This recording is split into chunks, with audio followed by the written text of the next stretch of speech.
change the face of, to change the way the planet is run. I think education is such an equalizer. I don't know if any of you have some friends like I do, but you know, maybe just one last personal story, right? I think all of you are very fortunate, but even I have friends that have trouble paying their tuition bills. It was a few months ago. I was at a party, and after the party had ended, you know, it was just a friend and me, sitting on the floor of her apartment chatting, and we talked about this, talked about that. But after a while, she took out her wallet and started counting $10, $20 bills to see if she could scrape together $700 to pay her tuition at De Anza Community College. And this is the sort of image that sears itself on your eyeballs. I know most of you might be surprised to have friends like that, but I guess I have a lot of friends in varying economic brackets.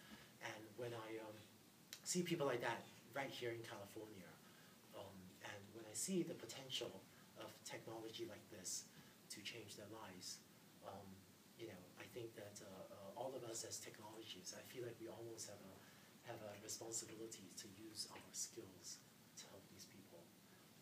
So over the last year, we've spent a lot of time, started going around talking about the idea that a high-quality education should not only be for the elite, that a high-quality education should not be only for the privileged, but that a high-quality education should be a fundamental human right. And I think if we take this idea seriously, we really want to make an education available to everyone, then you know, I guess I would love to live in a world where everyone has access to the best professors and the best universities in the world. Love to live in a world where people, such as my friend, no longer have to choose between paying for tuition and paying for groceries. Love to live in a world where a poor kid born in Africa has nearly equality of opportunity as a kid born in the wealthy suburbs of DC.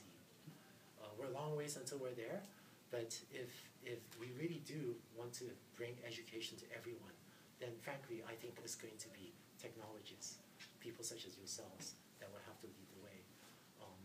And so, you know, I hope that if you're interested in taking your hard-earned skills and doing something amazing in your career, I hope you consider joining us.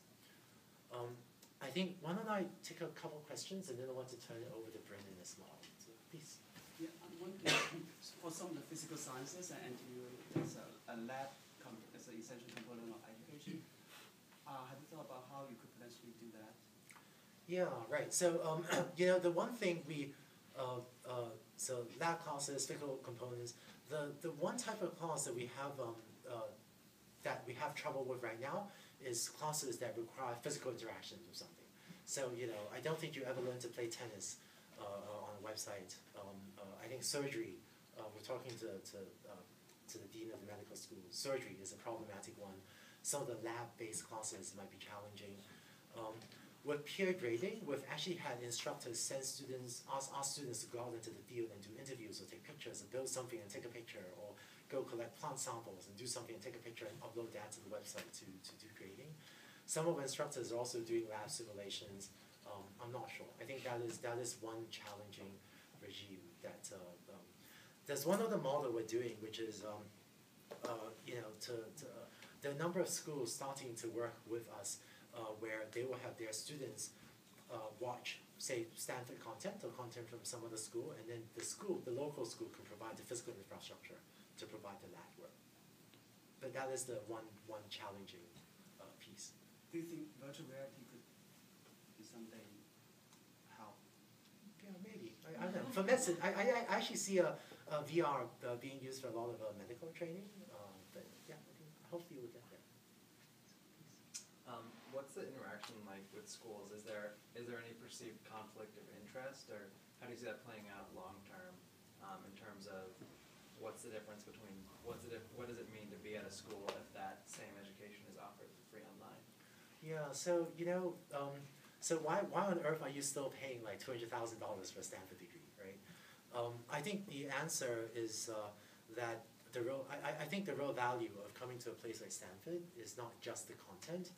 I think it's actually the interactions with the professors, interactions with other equally bright students. So I guess Coursera actually wound up being a merger of two separate projects or two separate visions. There was the MOOCs Teaching the World, which is stuff I've been working on.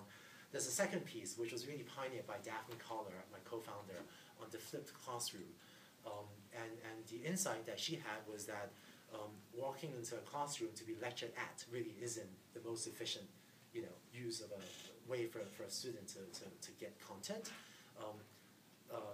It turns out that the modern lecture was invented, I think, about 400 years ago, when there was only one copy of the book.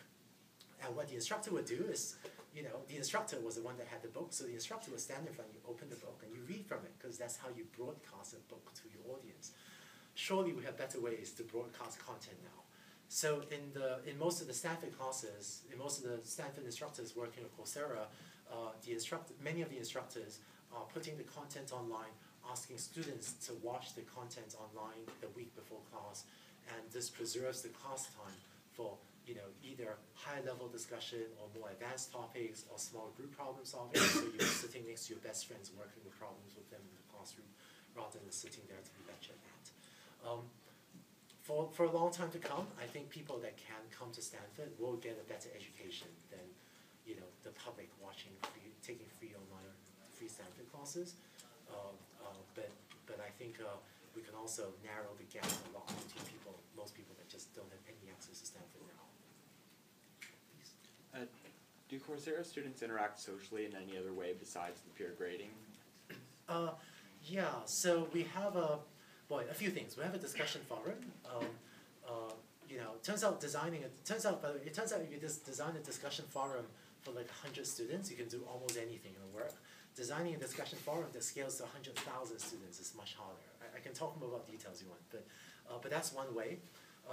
In the last time we measured it, because having 100,000 students means that no matter what time of day you're awake, thinking about something, there will be someone in some time zone awake thinking about the same thing as you that can discuss it with you. So when a student posts a question on a discussion forum, the median response time, the last time we measured it, how long you have to wait for a response is 22 minutes, which frankly is a much better level of service than I was ever able to offer to my 229 students. I just don't respond to email in 22 minutes, for which I apologize. I think learning needs to be much more social, so we had also been piloting out Google Hangout integration, so live video chat. We did that in one class. We'll roll out more broadly later. And live text chat. So if you log in, you see 275 students are watching the same video. You do a live text chat with them. Let me take one more question, and then, is that our food? Yes. Okay, I'm going to take one more